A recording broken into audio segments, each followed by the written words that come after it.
السلام عليكم ومرحبا بكم في قناة الشيف أمير. بعد غياب شهرين على اليوتيوب راني رجعت وما رجعتش ديال فارغين، رجعت لكم بهذه الوصفة تاع المملحات. وصفة رائعة جدا، سهلة بسيطة، كما دائما عودتكم على الوصفات الاقتصادية والبسيطة. يعني هذه الوصفة راح تكون من أروع ما يكون، تقدروا أنكم تحتفظوا بها لشهر رمضان المبارك وتحضروها، يعني صدقوني راح تولوا مدمنين عليها. فننصحكم تشاهدوا هذا الفيديو حتى الأخير وتجربوا هذه الوصفة وتشاركوها مع أصدقائكم. إذا عجبكم الفيديو ما تنسوش الضغط على زر اللايك، الاشتراك في القناة وتفعيل زر الجرس، هكذا باش دائما تتوصلوا بجديد الوصفات. بدون إطالة نخليكم مع هذه الوصفة الأكثر من رائعة ونتمنى لكم مشاهدة ممتعة. إذا أول حاجة نبداو في تحضير العجينة. عجينة سهلة اقتصادية كما قلت لكم. راح نحتاجو فيها كاس تاع حليب، الكاس المستعمل هو كاس 220 ملل. راح نضيف عليها ملعقة كبيرة تاع خميرة الخبز، نضيف عليها أيضا ملعقة كبيرة تاع سكر، ومن بعد راح نخلطوا هذه المكونات جيدا باستعمال الخلاط اليدوي.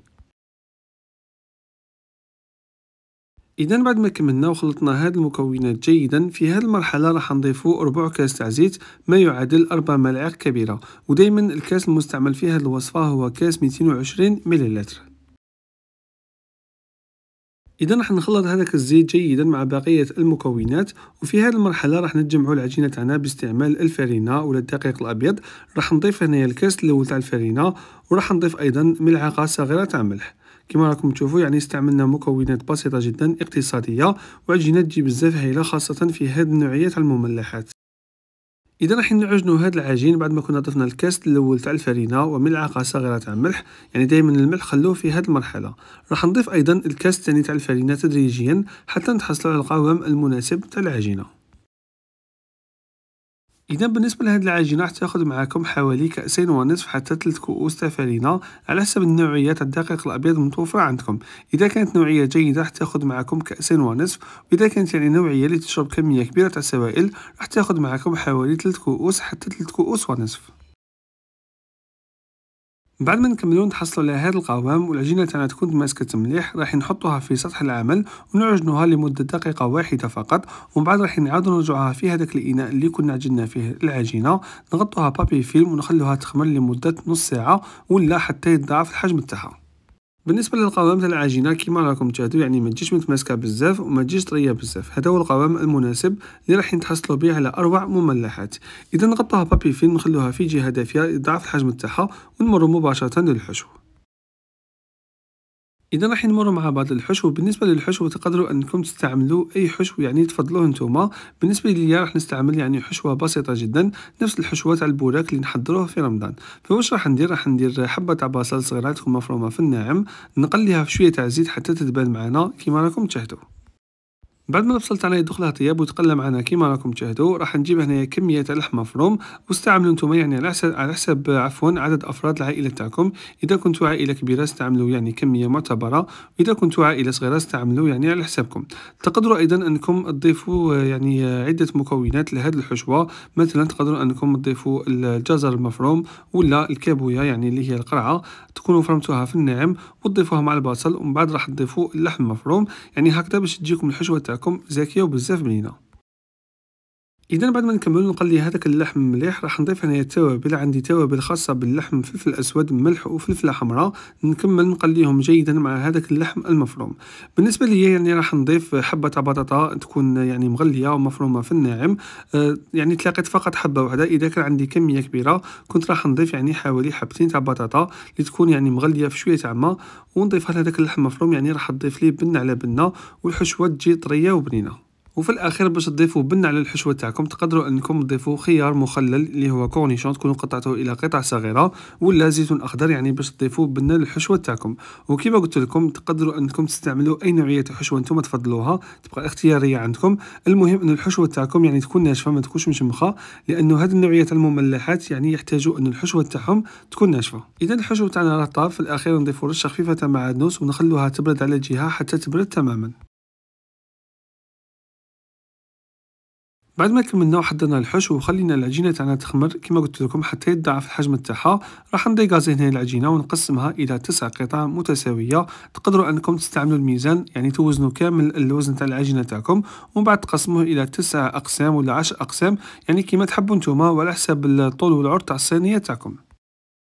نروحو مباشرة نشكلو هادوك الكريات كيما راكم تشاهدوا، ونجيبو صحن نديرو فيه كمية تاع فرينة ونحطو فيه هادوك الكريات، نغطوهم بابي فيلم ونخلوهم يعني ما بين نوجدو الحشو تاعنا يعني بعد ما يكون برد، ونوجدو أيضا الفرماج ونوجدو أيضا الصلصة اللي راح نديروها في هاد المملحات.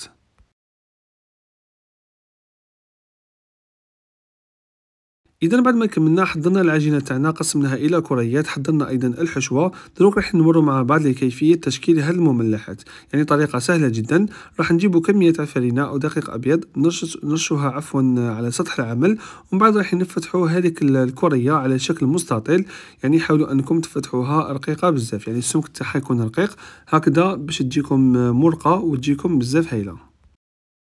إذا كما راكم تشوفوا طريقة سهلة جدا، راح نبقاو نفتحوا في هذيك العجينة باستعمال الحلال، وكل مرة نديروا كمية تاع فرينة. تقدروا أيضا أنكم تستعملوا المايزينا يعني باش المملحة تاعكم تجي مرقة. نفتحوا هذيك العجينة على شكل مستطيل اللي يكون يعني كبير، وحاولوا أنكم تفتحوها رقيقة على قدر الإمكان، يعني نفس الشيء كما نفتحوا الورقة تاع خبز التورتيلا ولا يعني لاباط تاع البحلاوة كما راكم تشاهدوا. راح نجيب هنا الحشوة بعد ما تكون بردت كما راكم تشاهدوا معنا، ونجيب أيضا هنا راح نستعمل صوص الجيريان. تقدروا انكم تعوضوها بصلصه الطماطم، كما تقدروا انكم تستغناو عليها يعني فقط باش ما يجوناش المملحات تاعنا ناشفين من داخل. راح ندير كميه تاع صلصه يعني في الطرف تاع هذاك المستطيل، ومن بعد راح ندير الحشو اللي كنا حضرناه مع بعض بعد ما يكون برد طبعا، لانه اذا استعملتوا الحشو وهو ساخن راح يقطع لكم كامل العجينه تاعكم. وفي الاخير راح نجيب هنا قطعه تاع جبن. تقدروا انكم تستعملوا جبن موتزاريلا ولا جبن ابيض يعني طري كما استعملتو انا، وتلفوا المملحه تاعكم كما راهي موضحه امامكم في الشاشه. يعني طريقه سهله جدا في متناول الجميع، وصدقوني يعني هذه المملحه سهله جدا والبنه تاعها من اروع ما يكون. إذا كما راكم تشوفوا يعني طريقة تاع تحضير هذه المملحة نفس طريقة تحضير البقلاوة التركية، يعني هذيك اللي يلفوها بلا بات فيلو ويديروا فيها المكسرات من داخل ويحطوها بهذه الطريقة في الصينية، يعني نفس الشيء فقط يعني العجينة كنا حضرناها وحدنا، وأيضا حضرنا حشوة مالحة لهذه المملحة.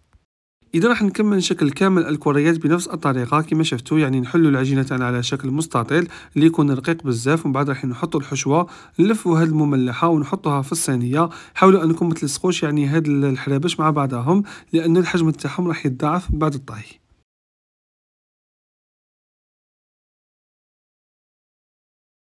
إذا بعد ما نكملو كما شفتوا يعني كمية صغيرة فقط تاع عجين خرجت لي كمية كبيرة تاع حل مملحة.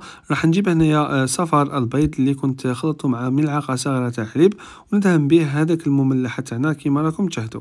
راح ندخلوها في الفرن اللي يكون مسخن مسبقا على 180 درجة، نحطها في الوسط، نشعل عليها من فوق ومن تحت. إذا الفرن تاعكم كان يشعل فقط من تحت ولا من فوق راح تشعلوا عليها من تحت حتى تحمر مليح، ومن بعد تشعلوا عليها من فوق تدي وجه ذهبي وتخرجوها وبصحتكم، والمملحة تاعكم تجي بزاف هايله. اذا كما شفتوا بعد ما كنا دهناها بالصفار تاع البيض راح نقسمها باستعمال سكين. خرجت لي يعني كميه ما شاء الله بزاف كبيره. تقدروا انكم تعتمدوا هذه الوصفه في شهر رمضان المبارك اللي راه على الابواب، ان شاء الله يدخل علينا بالصحه والهنا، وتحضروا هذه المملحه وتحتفظوا بهذه الوصفه. إذا قبل ما ندخلو المملحة تاعنا الطيب كنا قسمناها بالسكين، دهناها بصفار البيض، وأيضا زيناها بكمية تاع سانوش. تقدروا أنكم تستعملوا الجزلان ولا حبة الحلاوة ولا الزريعة اللي نتوما تحبوها، وراح ندخلها مباشرة للفرن كما قلت لكم 180 درجة. راح تاخذ معاكم حوالي 40 دقيقة والمملحة تاعكم تكون واجدة.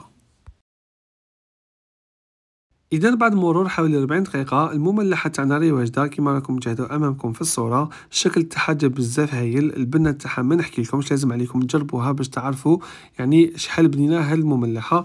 ننصحكم أنكم تجربوها، كما شفتوا وصفة سهلة بسيطة في متناول الجميع، خاصة يعني العجينة الاقتصادية والحشوة كما قلت لكم تقدروا أنكم تتحكموا فيها كيما نتوما تحبوا، وتستعملوا يعني الحشو اللي نتوما تفضلوه. تقدروا أنكم مثلا تعوضوا اللحم مفروم بالدجاج.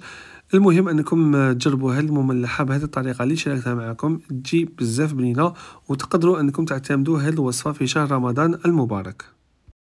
راح نقسم معكم هنايا حبه باش تشوفوا يعني هذاك التوريق، مع انه يعني حلينا هذه العجينه بالفرينه ماشي بالمايزينا، وكا هكا وجات مرقه وجات بزاف هايله. اذا ننصحكم تجربوا هذه الوصفه. ما بقى لي غير نقول لكم تبقوا على خير، تهلاو في روحكم، نلتقي ان شاء الله في وصفات مقبله، مع السلامه.